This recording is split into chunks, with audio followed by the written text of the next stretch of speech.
talk this. It's dangerous to podcast alone. I'm your, they answered my prayers. They listened to the podcast at Bandai Namco, and they did it for me, host Madelyn. I'm your scared and afraid host Emma. Cool. And thanks for tuning in to this week's show. It's 6 Weeks in Gaming. Somehow it's mid-November. Yeah. Not quite a Thanksgiving 6 weeks in gaming. No, close. We're not thankful for these games, to be very clear. Yes. I mean, I am. I am thankful for them. We're begrudgingly accepting. We Yes. do not thank anybody. We have no positive nor negative feelings. We just exist sort of in a Buddha-like state alongside these games. You're only allowed to be thankful one day a year. So if you find yourself thankful at other times, shut that down. fix it. Yeah. Emma, I know what I'm thankful for, or what I will be thankful for on Thursday, or whatever. Not this Thursday, the following Thursday. And it's whatever Reen is up to. Yeah, me too. I'm always thankful for Reverie. That's the exception to the rule. Yeah. Yeah. Reverie report. We liberated Crossbell again. Maybe like the 5th time or something. But this one's gonna stick. They've got to be free. They've got to be free. But unfortunately, our enemies were building like a nuclear launcher. Oh. So they did reveal that. I didn't know that was something that existed in the world of Cold Steel. Before now. Like atoms. I don't know if atoms exist, actually. How could it be a nuclear launcher? Equivalent, sort of thing. And it's going to just regularly start blowing stuff up unless everybody joins the United Nations. Unfortunately, there's nobody to accept their application, even if they so wanted to, because we did destroy the Robo-Rufus. So we got to go do something about this missile launcher, This makes a lot of sense to me. Yeah. So yeah, everybody came together. I sent Malin at least one picture of like all the party members that I had and how I had to select like 8 of them total to use. Becoming very tough. And we defeated the bosses, and then, like I said, this missile thing came up, so that's our next goal. Take down this missile thing so it stops blowing stuff up, and then we'll be done. We'll have succeeded. We'll take down this AI god that we created with our hubris. And so hopefully we can all take some inspiration from that. So yeah, that was the main, like, plot events that I did that this seems time. pretty big. And then I went into the, like, mementos equivalent and cleared out another section of that. And now we're sort of running around the Crossbell area, just sort of finishing stuff up. I have to fish the ultimate fish. This is really important. I always have to fish the ultimate fish. I'm not questioning it. So that's what I'm doing next time that I launch up Reverie. We're gonna go fishing.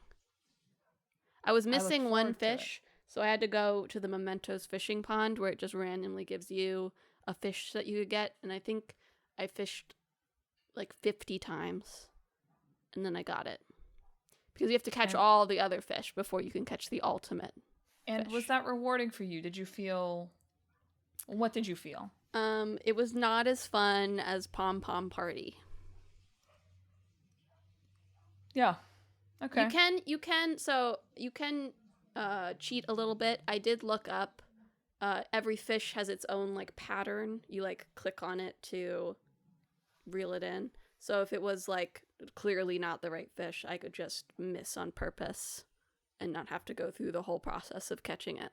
So I did figure out how to hack it by the end. And do you feel like you learned anything about real fishing? Yeah, absolutely. Okay. I could definitely fish. Because there's a saying about that, I think. And then you wait until you feel like it's good, and then you go, come to Papa. and then you just sort of pull when it's good. And I could definitely do it, I think. For sure.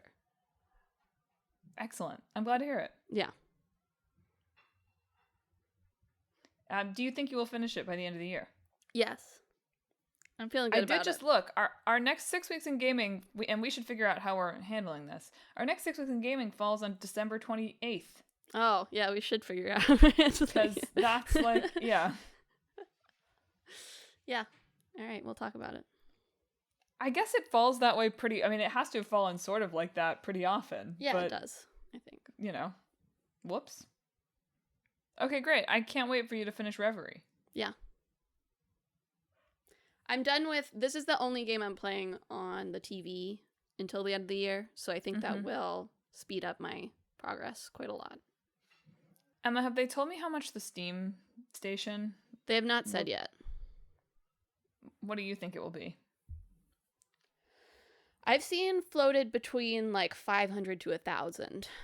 Well, okay, sure. I know. Yeah. Like, that's not meaningful. It's sort of just based on whether someone's thinking like, oh, they're going for the PC market or, oh, they're going for the console market.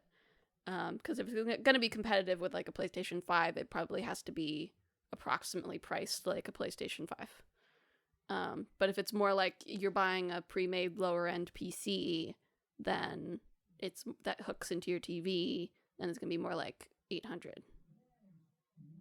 So who knows? I think they would be foolish to price it like a PC. That's not what it's for. Yeah. I agree, but we'll just have to see. I just know this podcast is influential, so I just want to put that out there. Right. Okay, anyway. You should probably do another game, because I'm sure you've played more games than me. Sure. I will quickly do Hades 2 as well. Right, you hate it. I do not hate it. Hades it is quite 2. fun to Hades play. 2. Although I feel like I hit like a weird switch where it went from like I am so weak all the time, I'm fragile, I'm gonna die, I'm constantly on the verge of death, to like I am so overpowered. And I don't really know how that happened or what specifically did it, but when I started winning every single time, basically. Yeah, to some extent that does happen. I remember that from Hades, but not like that. I don't feel like there is as I recall, a pretty good power scale for a while. But I do feel like eventually in watching it was a lot of like, oh yeah, like now you usually win. Yeah. I just feel like it happened a little bit more suddenly. Yeah. In this. Like, I feel like I got the first win in Hades, and then I failed a few times before I got the second one. But yeah, I don't know. But anyway, so I have to think that they were working on this before they released it, which is a little bit annoying. Just based on how extensive these changes are that they've patched in. But they released a fix to the ending patch, which essentially changes the way the ending gets led up to and changes the ending slightly to frame it better, apparently. I have not gotten the ending yet, so I cannot speak specifically to what happens. But apparently there's a lot of changed acting, there's a lot of new writing, and so it feels like they didn't get feedback and start working on it. It feels like they were working on this when they released quote-unquote 1.0, which makes me wonder why they didn't just wait to be done with it. People have speculated that Nintendo wanted them to release at a certain point. I don't know. But it did. I am right before the ending when they put the patch in. And you can only rewind your progress to before doing any of the wins story-wise if you've already gotten the ending. So I'm going to get the changed ending with none of the build-up, and then not be able to go back and see the build-up until I've already done it. And then I have to win 15 more times to get back there. And so I've just put it down for now. I don't have time for that right now. I'd rather play other games. When I'm done with school, I will have time to go back and beat Hades 2. But it's just a little, it's a little annoying. I find it a little annoying. I specifically waited with this game so it would be done with minus some bug fixes, and instead I get extensively more content, extensive different content that makes me feel like, I guess I should have waited another 2 months, like Madelyn has. So yeah, that's sort of soured me on it a little. I don't think Malenui is as compelling of a protagonist as Zagreus was. Yeah, I'm just sort of like, this is okay on it. It's like an interesting thing, right? You're right to say it feels like it has to have been pressure from some outside company, which is funny, right? Because in the end it released 2 weeks after Silk Song, and would that have been an ideal time for this game to come out? Probably not. But yeah, it doesn't seem like, I can't imagine Supergiant is wanting for money. I can't imagine, given the kind of general cycle of this game, that anyone would have been like, oh, you had a release date and you moved it? Like, oh no. And you're right that it does sound like it's something that's way more extensive than, especially given that the game got totally, it's not like, this is not a Cyberpunk situation, right? Yeah. So it's weird. I don't know, it's just a weird thing that you can do in games now, right? It gives big, it's big, like, a Han shot first energy. It's like different, but interesting that you can.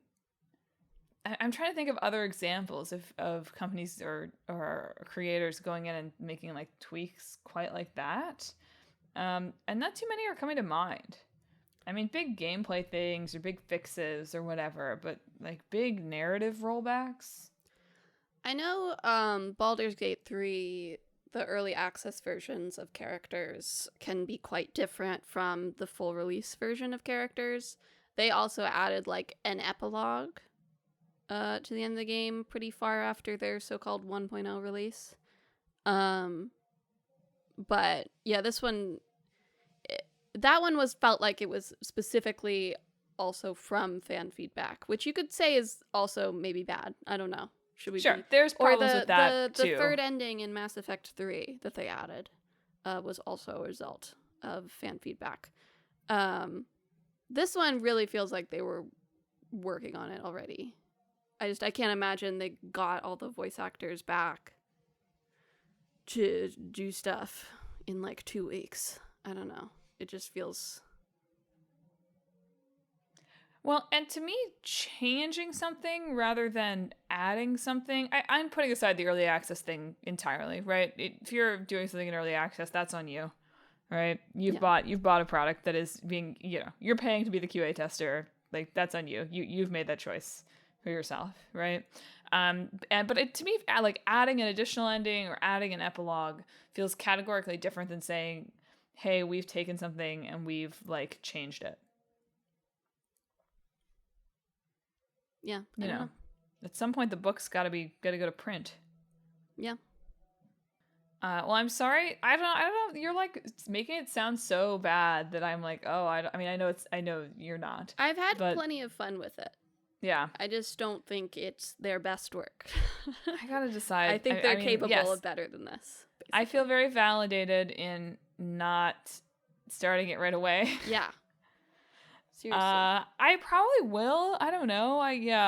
But the question at this point for me is like, do I just like actually play Hades now that I've mostly forgotten what happens, and just play the original? And I shouldn't do that. I should play the Hades 2 because I did see a lot of Hades, but I do also already own Hades. Hades is a good game. You can have fun playing with. I don't know. I know. I probably don't really need a game. I'm nervous about introducing a game like that into my life right now. That's not true. December will be quieter, I think. I could have space for a roguelike that will eat up my brain. So, maybe. Okay, I'll do the boring games first. I realize I think I actually have 4. I could be wrong. I could be repeating something from the last 6 weeks. I don't remember. I've played UFO 50 occasionally, sporadically. Did I talk about golf, the golf game last time? Does that sound familiar to you? Maybe. Okay, at some point in the past 3 months, I played some more UFO 50, and I played the golf game and was bad at it. Was really bad at it. Like, was shockingly bad. Probably like you would at real golf, too. That's correct, and it's rude of you to say. I think it's a compliment. Oh, okay, I'll take it. Sure.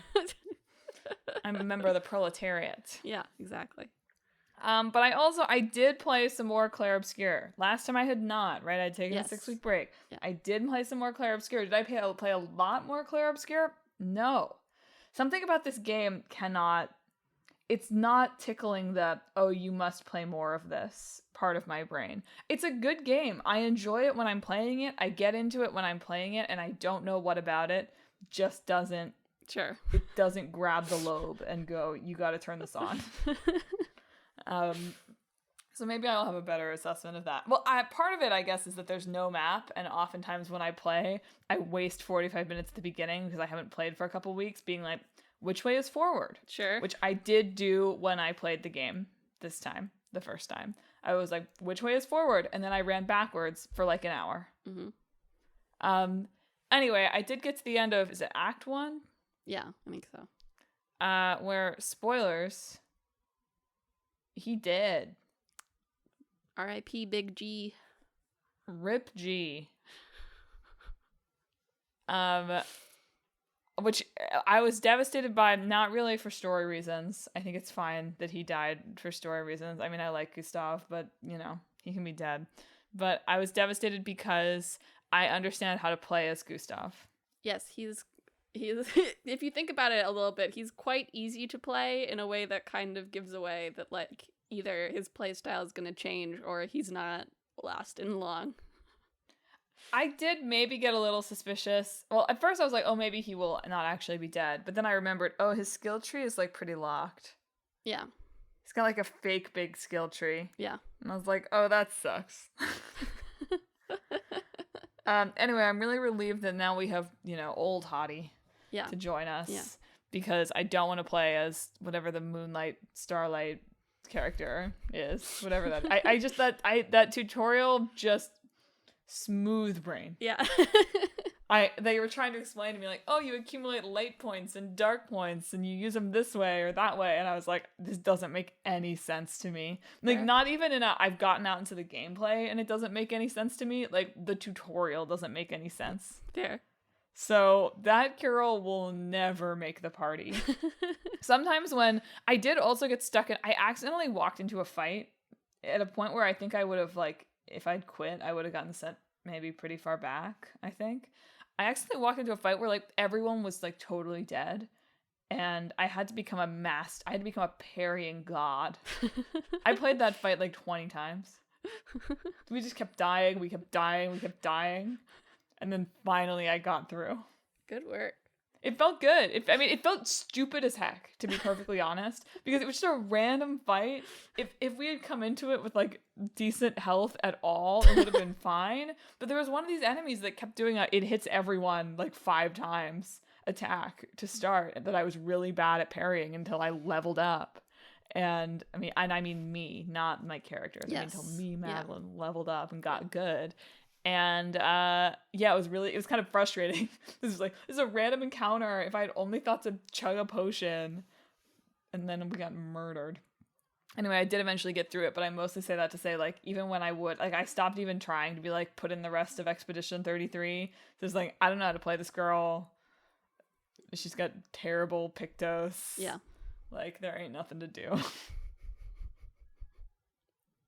So yes, I would like to finish Clair Obscur before the end of the year. And I think I will. I think I could if I can get my brain to go, I want to play that. Yeah. Which is the challenge. Yeah. I simply cannot get it to do that, even though I like the game. If I can finish Reverie by the end of the year, you can finish Clair Obscur, Mel. Your brain goes, I want to play that for Reverie, though. My brain goes, I wish there were more pom-pom party opponents that I could spend 3 hours on. Same thing. Yeah. Anyway, back to you. All right. What should I talk about next? I finished all of Silent Hill F. There are 5 endings that you play the game again to get. And I finished it. I don't think I'd even gotten a second ending at the last time we talked about it. And I was pretty happy with it. You know, we've talked about how games don't really think about gender very much, and so it's always interesting to play a game that is thinking a lot about gender, even if it's like 60s era gender. Sure. Which isn't to say that there isn't anything relevant to today, but it's about like marriage, essentially. Sure. Which can have similar feelings, I think, when you get married today, but is certainly a lot different in context of 60s Japan. A lot of like the fear that Hinako goes through is about like, well, if you make this choice, if you marry this guy, you can't change your mind later. Yeah. You're stuck with this guy and whatever he becomes down the line, right? It's like a lot of like, oh, your father, you know, when he married your mother, he used to be nice and laugh and smile and stuff, and now he's angry all the time and cruel to you and whatever. And so this guy who's nice to you right now could turn into some sort of monster. Right. And it's sort of displayed metaphorically through that, as well as like having this sort of gods village stuff in the background also that sort of maps onto the marriage plots. Mm-hmm. There's some parts that I think I always got what it was trying to do, but there were parts that I think just didn't resonate with me. I don't know why, just because I didn't agree with the point of view, maybe, or thought things maybe were a little bit too simple at times. It's like everything with Hinako and Kodayuki, who is her potential husband, pretty much totally worked for me. Everything with Hinako's parents was like, I can see what you're doing with this, but I don't know if I'm really on board with it. Right. And then Hinako also has friends around her, and everything with that, like, there was interesting things going on with her friends, but it didn't feel like it wrapped neatly into, like, the rest of the game. They sort of felt additional interesting points, rather than, like, being totally cohesive experience, which could be a positive or negative, depending on how you look at it. They just added a patch to this that allows you to, like, skip through a bit more of repeated content when you're replaying. They also added an even easier mode, which I'm sure some people will appreciate. I felt like it needed something in between its easy and hard mode more than it needed an even easier mode, but it opens it up to other people, so yeah, player demand, maybe, who knows. And some other bug fixes and stuff, but it was a pretty smooth experience for me, just going through it the way that it was at launch. And I really enjoyed it. Yeah, maybe I'll play some more Silent Hills. Not that any of them are, like, readily available, really, I think. But you never know. Okay, do you want to talk about Dispatch? Do you want Dispatch for your next Sure, one? yeah. Okay, so Emma played way more than me. I played the first chapter. Yeah, I played the episodes as they came out, essentially. Yeah. We both played Dispatch. I guess I have to disclose that I know someone who worked on Dispatch.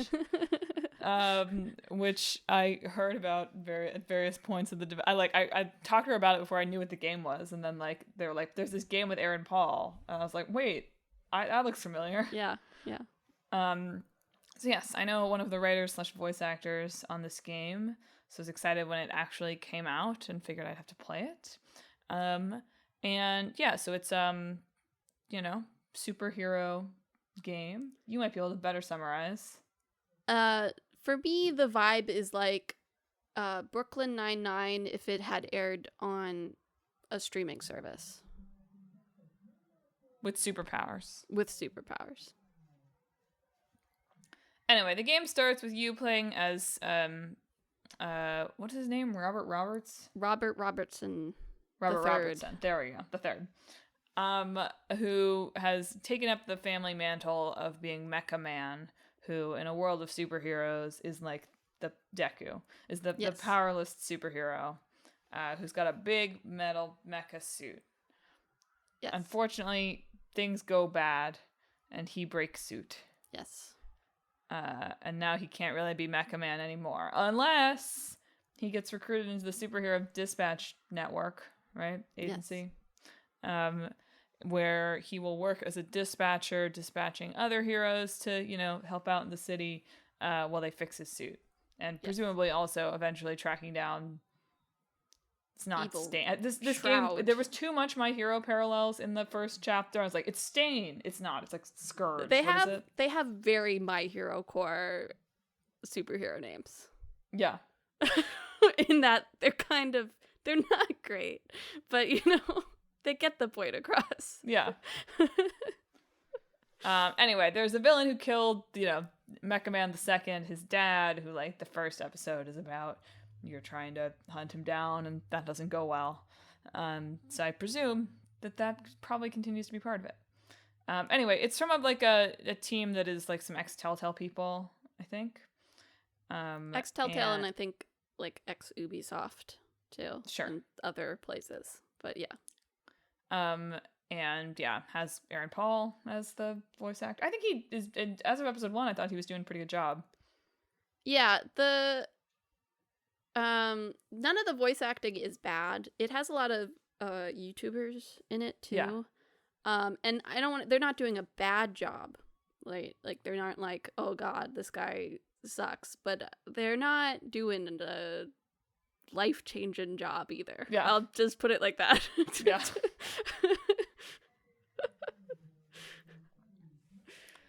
So this game is a combo of, the Telltale style choice-based dialogue stuff, and then alongside that you have like the little superhero dispatch mini game, which, as I texted to Emma after finishing the first episode the other day, I was like, oh, this does grab that lobe of my brain and go, play that.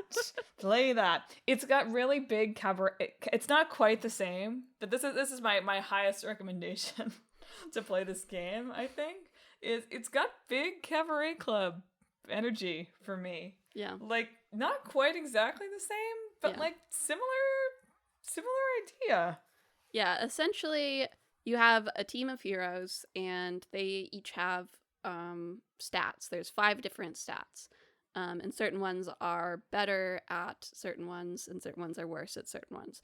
And when you get a job, it'll give you hints as to what stats might be required. For example, if it has like the highlighted word discuss, right? You probably want something that's charisma based, not someone who's like combat based. Yeah.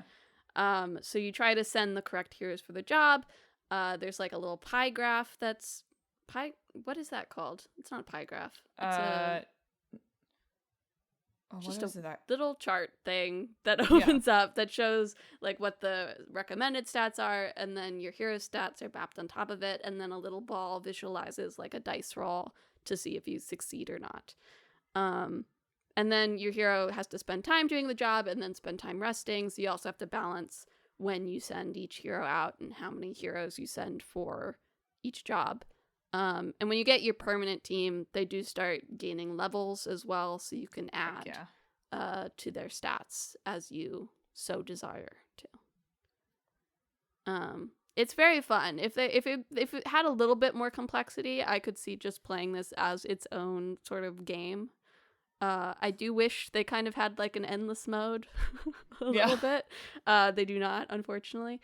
But it is quite fun to sort of balance everything. Even though on the last dispatch, I did get 3 fails on 90% chance jobs. The Pokemon 90. And there's no way to like easily start over after a dispatch, so you just kind of have to live with it. Yeah. Dang. Yeah.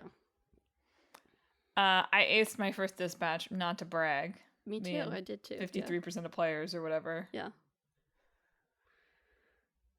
When they first released, some of the stats were sometimes like backwards, so occasionally it'd be like, you and 2% of players did this, when they really meant like 98%. Yeah. Did you throw water or alcohol on the flaming guy? Water. Wow. I didn't want to get kicked out of the bar, even though I did anyway. Yeah. So Yeah, it does at the end of each chapter. I appreciated this, like that it's doing it throughout, to give you the like, oh, like here are the big decisions and how other people did them. So the way it launched was it did like 2 episodes a week for a month. So every Wednesday. And these are both like the first one was like maybe an hour at the most. They're all about like an hour. Yes, they're all about TV episode size. Yeah. Which I was thinking about. I was trying to decide whether this has like more or less story time than like a typical Telltale series. I think it might have less, actually. Sure. I mean, Telltale did have a lot. I'm just thinking like the Dispatch takes up a lot of the episodes sometimes. Yeah.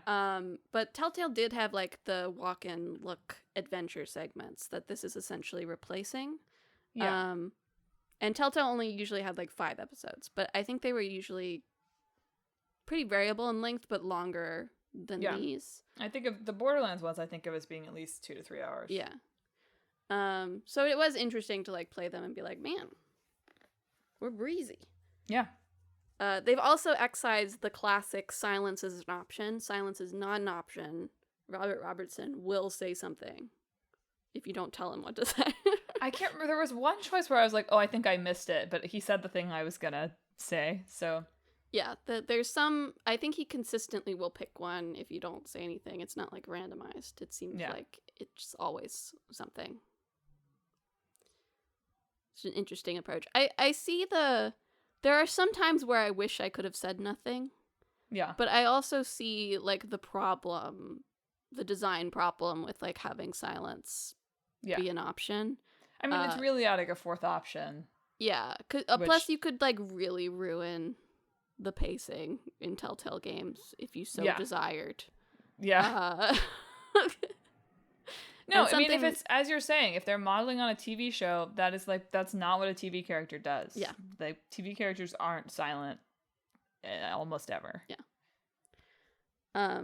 It is, that's something I think was really interesting about it, is it feels very modeled on, like, TV shows, as opposed to a lot of games that model themselves on movie storytelling. I had fun with Dispatch, I think is what I will say. Yeah. I did not find myself too moved or invested, but I really liked I think this is the way to do episodic games if you're going to do that, is just have the whole thing done and release them at regular times. Yeah. Right? So it's fun in that way, too. It's hard for me to judge, like, obviously I know someone who is in this game, and so my impression is like, oh, I'm seeing stuff about this all the time on my social media, because Mayana is posting about it. So I'm like, it's hard to be, I'm like, oh, like, did that work for them? They sold a lot. Oh, you know what they did? I did see her post that too. So they're saying like they're on track to hit their 3-year sales mark in like 3 months or something, is what I saw. Do you think that's Aaron Paul? I wonder what did that. I don't know. Yeah. There aren't a lot of I mean the zombie wearing Telltale's skin has not released anything. Yeah. There just aren't a lot of games filling that niche right now. So I think people liked Telltale games. They did. Know? That's why they made so many that they destroyed the company. Yes, exactly. So maybe they're just a nice gap in the market. Lots of names that you recognize. Yeah. Good animation quality. Maybe that's all you need. All right. So that was. I look forward to. I will certainly finish this one before the end of the year. If not, I don't know. I might make you let me play some of it at Thanksgiving, so I don't like leave too much of a gap. Yeah. But yeah. All right. Back to me. Yeah. I know I made you talk here too, but. Let's see. I played more Final Fantasy Tactics. Nice. I am now in the last chapter, which is chapter 4, but I believe that chapter 4 is quite a bit longer than all the other chapters. So I still have a good bit to go. Okay. What's been going on in Final Fantasy Tactics? Something tactical, I hope. Some tactical stuff. So there's like a secession war going on where one side is backing the princess and one side is backing the prince. Ramza is on kind of neither side.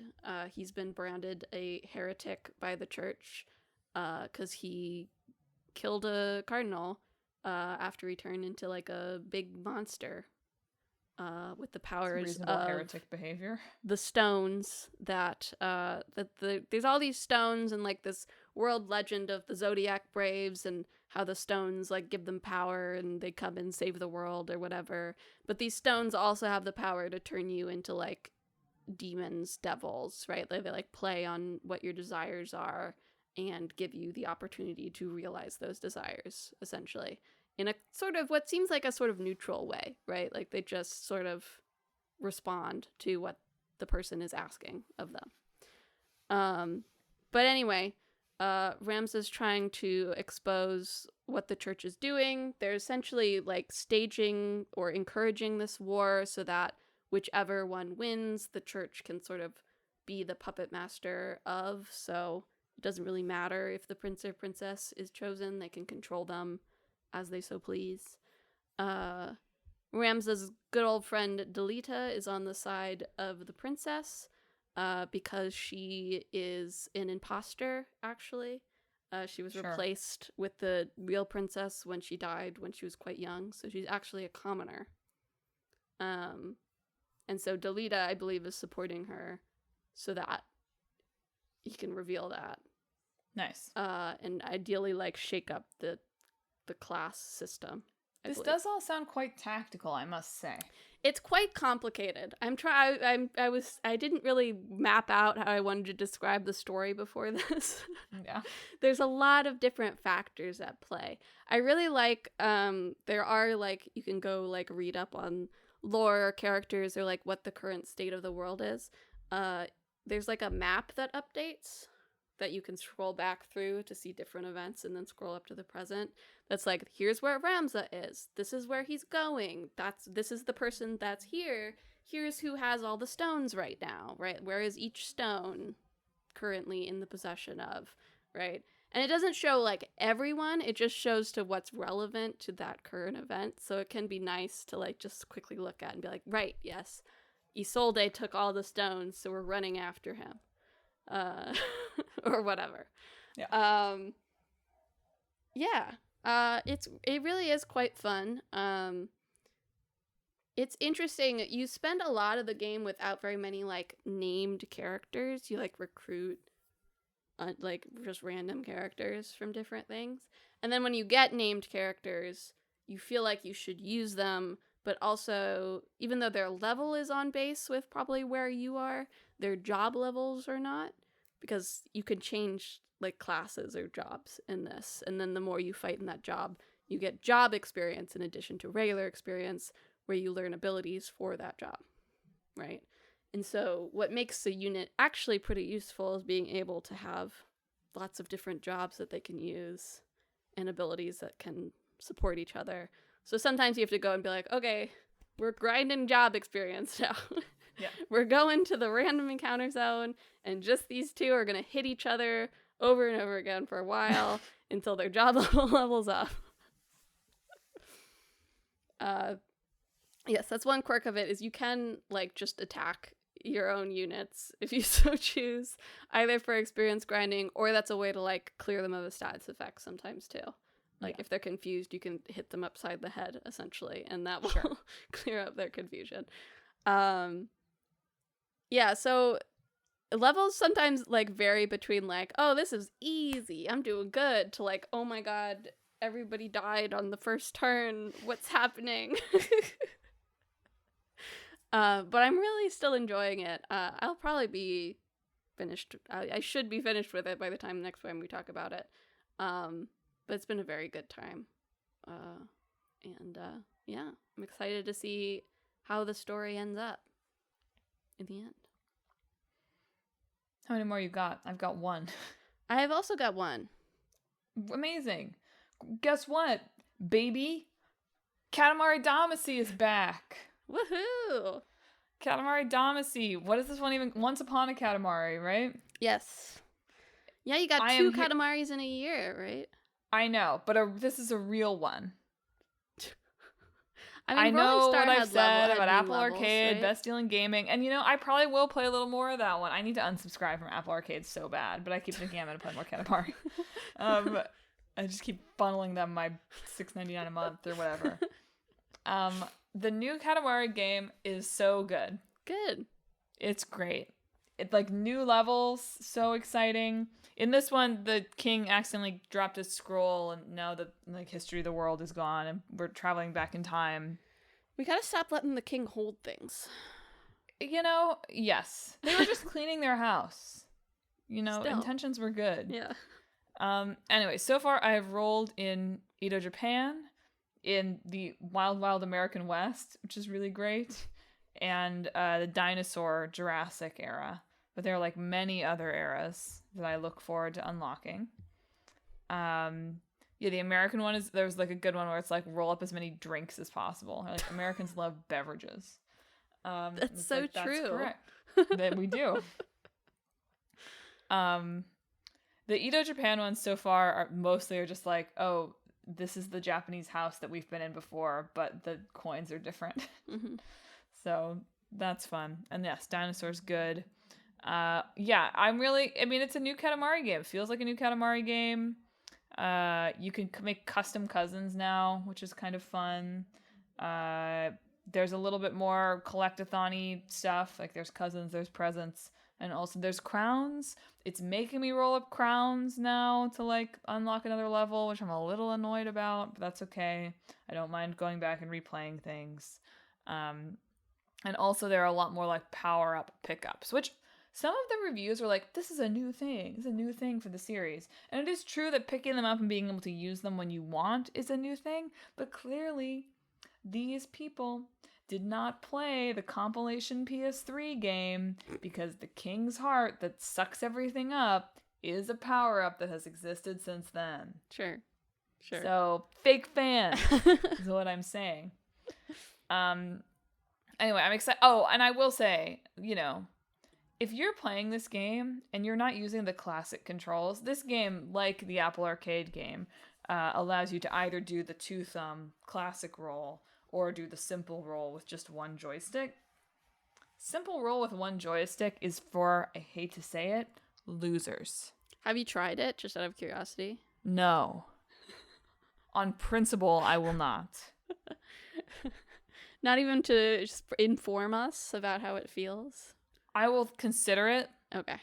But I do feel like it takes away something about the game which is fundamental, in my opinion. It's an interesting, I understand it as an accessibility option, but I've been thinking about this a little bit, right? Like of games that require more physicality from you and like ways to make that accessible, or if you like lose something in that way. It's an interesting question, right? I think. It is an interesting question. However, Katamari it's not an interesting question for Katamari, it's just cut and dried. Sure, yes. If you're capable of using both joysticks at the same time, you should. It's also really called into sharp relief for me that I need to buy another controller. The rubber on my DualSenses has worn down, which I don't remember ever happening with other controllers. I don't know what I'm doing. Those have not happened on my controllers, so again, I don't know what you're doing either. I'm chewing on them, apparently. And I just didn't realize it. Anyway, Once Upon a Katamari is a straight up banger. You should buy it so that they start making annual Katamari releases. All right. That's what I'm rooting for. I would like Katamari to be Call of Duty. Minus the AI slot, I assume. Unfortunately, would I try a Katamari AI slop game? I would. No. I wouldn't let you. I'd be slap happy that confusion out of you, Madelyn. Madelyn, you can just go back to Apple Arcade. You don't have to Jane this far down. The best deal in gaming, Madelyn. All right, what's your last game? I can't believe it's not Katamari. I can't believe you didn't buy Katamari. Sorry. Sicko. Maybe when I'm done with school. Yeah. I will have Katamari time to devote to it. I cannot get the Apple Arcade one, unfortunately. I do not have. Yes, no Apple for Emma. I have no apples at all. I started playing Stray Children, which is the new game from the creators of games like Moon RPG Adventure, and Tulip, and those games. It's a straight up RPG. Moon is an anti-RPG. This one is just an RPG. Circularly inspired by Undertale. Moon inspired Undertale. This is inspired by Undertale. Oh, I have to note that I somehow didn't play any more Deltarune, which I don't really understand how. I just forgot I was playing it. Anyway, go on. You're busy. It's okay. You got Katamari and everything else excised from your brain. Katamari did roll up my brain. Yeah. Anyway, I look forward to going. I'm still playing Deltarune. I will play more Deltarune. I just literally, as I was sitting down for the show, I was like, oh yeah, like I guess I was playing that. Yeah. Sorry, go on. Moon, Undertale, Circle. Yes. So this one is inspired by Undertale in that it has like the bullet hell type sections, essentially. Sure. So you're a little dog kid. Sure. Your dad has gone missing, and your uncle comes to get you one day and is like, dang kid, I definitely met you before, and I think I know where your dad is. And, you know, as a kid would do, you follow him to a mysterious secret door in the subway, and mess with the gaming device that you find there and get sucked into it. Right? That is what a kid would do. I can't argue with that. But unfortunately, the game world is rapidly turning into nothingness, and you sort of accidentally hasten that process, and then the world disappears around you. And when you wake up, you're in another world somehow. And you're navigating through different, like, countries, essentially. So first you're in, like, the animal country, where all the kids are wearing, like, animal masks. So your dog face that appears to be natural fits in. But they send you off to adventure and bring back some pigs for them to eat. But you don't do that. You just kind of go on your adventure. And you find a bunch of, what are they called? Olders. Adults. Boulders? Olders. Holders. Olders. Like adults. Olders. Got it. Olders. And you can choose to either kill them when you come across them, or you can choose to try and figure out how to talk them down. Again, kind of like Undertale. Yeah. Right? The ways that you talk them down, you can find like shells that the Olders have like shed around the area, and these will give you like hints as to how to talk to them. So you get like basically a list of different things you can say, and there's a specific like order of things that you're supposed to say in order to like open their hearts. Okay. And in between each thing you say, they shoot like bullets at you, and you have to move around in the environment to avoid them and avoid getting hit. And sometimes the ways that like you get hints when you're on the right track, but if you mess up one in the sequence, you do have to start over. So occasionally you are just in that fight forever, being like, okay, which thing do I say after the first two? Let me keep starting over and over and over again. Which is interesting. It's definitely leaning even farther into like the idea of like, it's hard if you don't just want to murder people, right? You gotta work for it, right? You gotta murder is easy. You gotta figure these guys out.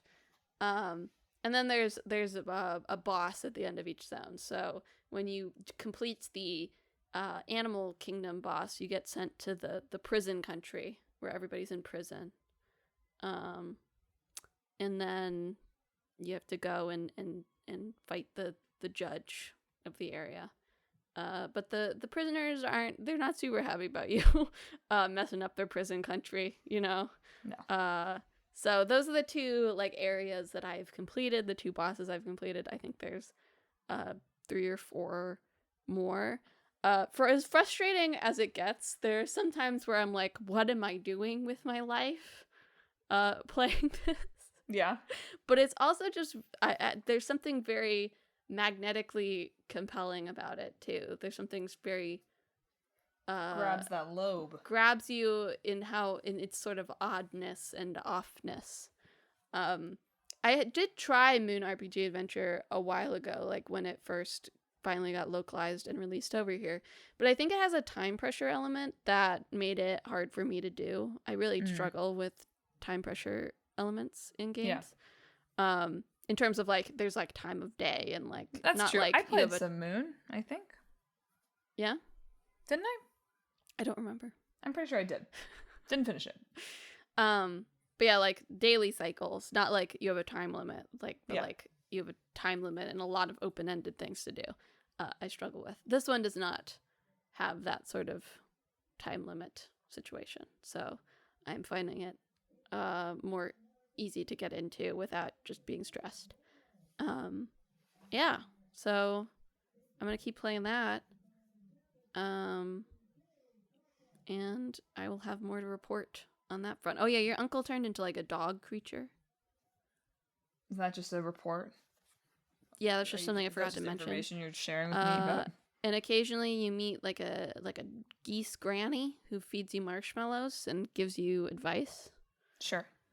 And it's good stuff. It does seem magnetically compelling. Yeah, I don't know. It's very like you're doing it, you know. I don't know what it is. And there's a whole bunch of games coming out in November that I want to play. So we'll see how I balance that. But really what Emma wants more than anything else is the cardigan that the PlayStation State of Play guy was wearing. The Japan State of Play was so nothing. Just Yuki Kaji's cute little blue cardigan that I would wear. That's all I got out of it.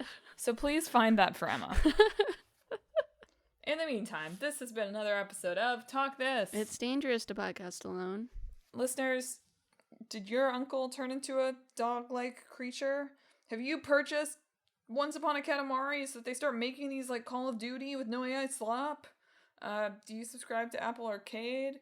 Do you think Emma will actually finish Cold Steel, or will she just play so much Pom Pom Party that nothing happens? If you have thoughts on this or anything else we talked about this week, hit us up on social media. We're on Facebook, Blue Sky, Instagram, and YouTube at Talk This Podcast. You can also visit our website, www.talkthispodcast.com, where you can read all about the show, check out the games in the hat, and read our blog. But most importantly, if you enjoy the show, you ought to subscribe. We're on Apple Podcasts, YouTube Podcasts, TuneIn, Spotify, Pandora Podcasts, online and on the app, Overcast, Pocket Cast, wherever you can find podcasts. Subscribe to Talk This so you never miss an episode on Sundays at noon. What are our two games that we're talking about next week, Emma? Next week, we're talking about Euro Truck Simulator and Date Everything. Euro Truck Simulator is a good one for my European podcast episode. Yeah. I didn't even think of that. Report later on any trucks you see. Live from Paris, France. European trucks. Well, that's it for this week's show. Thanks for tuning in. Emma, what's the sign off? This week, I hope that your thumbsticks are not bit by strange